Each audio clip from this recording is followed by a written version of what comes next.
एक तो हो गया जो आम तौर से घरों में 2-4 बकरियां पाली जा रही हैं, चाहे वो शौकिया तौर से हो या आर्थिक दृष्टिकोण से हो। दूसरा, व्यवसायिक दृष्टिकोण से इसको लोग पालन कर रहे हैं कि इससे भी हमें 2 पैसा अर्जित हो जाएगा और मेरा दूसरा भी काम चलता रहेगा। तीसरा है लोन लेना है,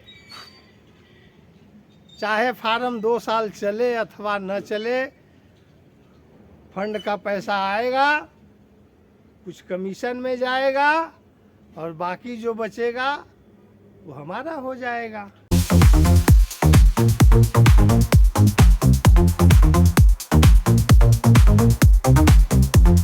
दोस्तों नमस्कार, मैं ओंकार तिवारी बाबा गोट फार्म से। जैसा कि आप जानते हैं, जो जमीनी स्तर में कार्य हो रहा है, मैं लगभग उसी चीज को आप तक पहुंचाने का प्रयास करता हूं। डेयरी फार्म, बकरी फार्म, मुर्गी फार्म, मछली फार्म, यहाँ पे अगर मुआयना किया जाए, बकरी पालन जैसा कि आज एक व्यवसायिक दृष्टिकोण से बहुत ही अव्वल माना जा रहा है, अच्छा माना जा रहा है। बकरी पालन का जो व्यवसाय है, ये ज़रूरी नहीं है कि इसमें पैसे वाले ही लोग कर सकते हैं। ये गांधी जी के ज़माने का गरीबों का गाय रहा है। कोई 2 का करता है, कोई 4 का करता है, कोई 10 का करता है। इस तरह से बकरी पालन का व्यवसाय हर घर में हो रहा है, कम हो या ज़्यादा हो। तो ये वीडियो मैं खास करके उन भाइयों के लिए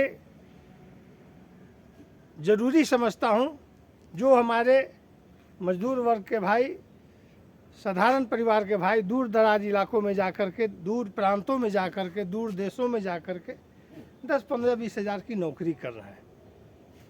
वो अपनी नौकरी ना छोड़ें, अपने फैमिली को समझाएं, सपोर्ट में खड़ा करें कि मैं उधर कमा रहा हूँ और तब तक तुम 2-4 बकरियों से इधर व्यापार शुरू, यानी कि उधर भी जो आपका आय है वो भी चलता रहेगा और थोड़ा पूंजी लगा करके इधर भी अगर 2 बकरी रख लेते हैं तो सालाना 15,000 रुपया एक बकरी से आता है, तो सालाना आपका 25,000 रुपया ज़रूर आपके सपोर्ट में आपकी फैमिली के द्वारा अर्जित हो जाएगा। अब सवाल उठता है, बकरी पालन कैसे करें? एक होता है ग्रेजिंग का तरीका और दूसरा होता है स्टॉल फीड।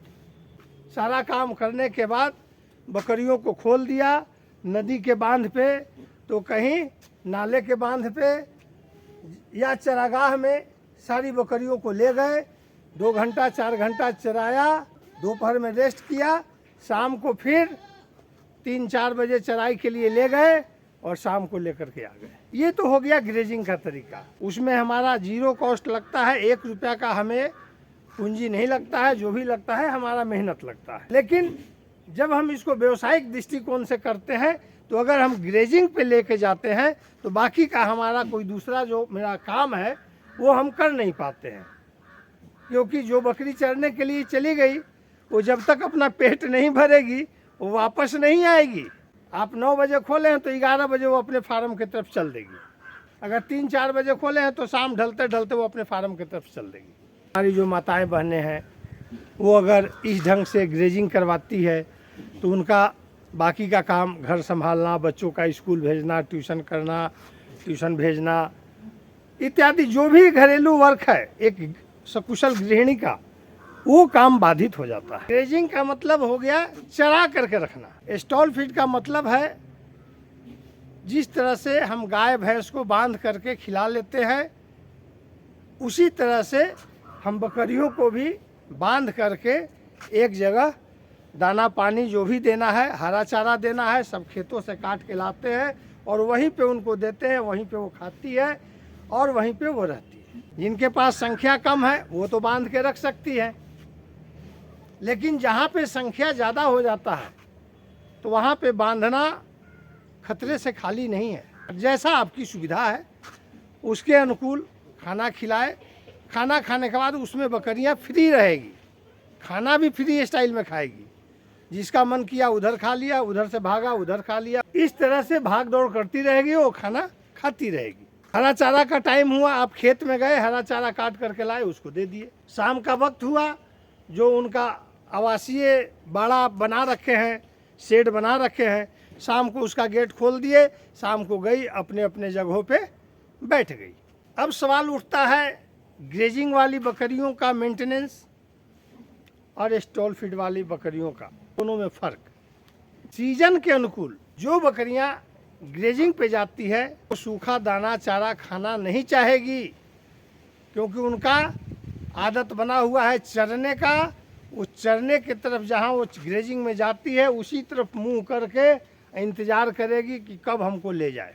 सर्दी का दिन आता है, अगर 8-10 दिन कुहासा छाया रहा, शीतलहरी चल रहा है, वैसे हालात में हमारी बकरियां ग्रेजिंग पे नहीं जा सकती है। इससे हमारी बकरियों का बॉडी वेट घटता है, बीमार ज़्यादा पड़ती है, और कुछ जो कमज़ोर बकरियां होती है वो कभी कभी मोटिलिटी का शिकार भी हो जाती है। इसके बनिस्पत स्टॉल फीड पे क्या है, आपकी बकरियां आदत में शामिल हो रखी है कि जो आप देंगे वही खा के रहेगी। इलाके के मुताबिक, अपने व्यवस्था के मुताबिक खान पान पे स्वस्थ रख सकते हैं और सकुशल रख सकते हैं। इनके सेहत में कभी उतार चढ़ाव नहीं होगा, क्योंकि स्टॉल फीड पे रखते हैं आप तो आपको बाकायदा 2-2.5 महीने पे डिवार्मिंग करना ही करना है, वैक्सीनेशन आपको करना ही करना है। तो ये दोनों काम आप करते हैं।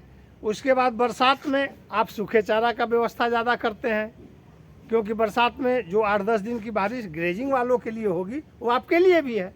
तो ग्रेजिंग वाले परेशान हैं कि हम चरा नहीं सकते हैं, नहीं, आप पर तो कोई फ़र्क पड़ता नहीं। स्टॉल फीड का जो सिस्टम है वो काफ़ी लाभदायक भी है और काफ़ी आसान भी है। सवाल उठता है स्टॉल फीड में जगह कितना होना चाहिए। तो जिसकी जितनी चादर है भैया उतना ही पैर फैलाइए। बात करता हूँ अपने लोगों की, अपने स्तर के लोगों की। अगर हमारे पास 2, 4, 5 कट्ठा ज़मीन है तो हम उसी अनुकूल बकरी पालें, लोगों का देखा देखी ना करें, क्योंकि दूसरे के देखने के चक्कर में हम अगर मंजिल की तरफ बढ़ेंगे तो मेरा ध्यान दूसरों पे होगा और हम खुद खड्डे में गिर जाएंगे। 2 कट्ठा में पालन कीजिए, 10 कट्ठा ज़मीन है 10 कट्ठा में पालन कीजिए, नहीं है तो अपने छत पे पालन कीजिए, संख्या को लिमिट रखिए। अगर 1-2 कट्ठे का छत है और आप चाहते हैं कि हम 25-30 बकरियां रखें, आगे चल के आपको परेशानी होगी। और स्टॉल फीड पे बकरी पालन बहुत ही आसान है, बशर्ते कि आपको तरीका आना चाहिए, आपके मन में एक उमंग होना चाहिए कि बकरी पालन कैसे करें, इसको सीखने का प्रयास करें। क्योंकि स्टॉल फीड या ग्रेजिंग किसी भी तरह से आप बकरी पालन करते हैं, वहाँ पे सबसे बड़ी बात होती है प्राथमिक चिकित्सा। मैं पिछले 20-25 सालों से एआई वर्कर भी हूँ।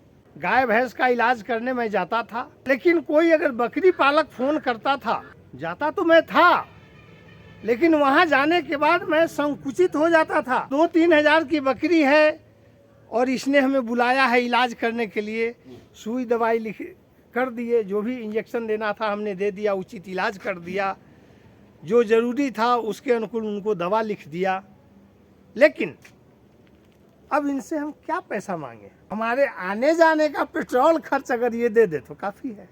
मैं लोगों की बात नहीं करता, मैं खुद अपना उदाहरण आपको दे रहा हूँ। ऐसा होता है, आप जब बकरी पालन करेंगे और प्राथमिक उपचार नहीं जानेंगे, रात बिरात कभी भी आपके साथ अगर परेशानी होती है, कोई भी डॉक्टर रात को जल्दी आपके पास नहीं पहुंच पाएगा। ये 100% सत्य है। अगर कोई आता है तो या तो आपका कोई निजी व्यक्ति होगा, निजी रिलेशन में होगा, वहाँ पे आपको सबसे पहली बात है आपको प्राथमिक चिकित्सा आनी चाहिए, घरेलू चिकित्सा आनी चाहिए, ताकि समय कुछ समय आप अपनी बकरियों का प्राथमिक उपचार कर सकें।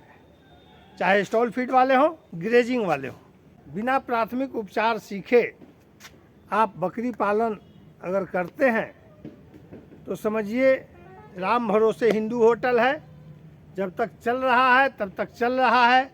अगर कोई हवा आई, तूफान का कोई झोंका आया, तो उसमें कभी भी किसी प्रकार का नुकसान हो सकता है। मैं पिछले 7-8 सालों से फार्मिंग कर रहा हूँ, कई प्रकार के फ़ोन आते हैं, कई प्रकार की समस्याएं आती है।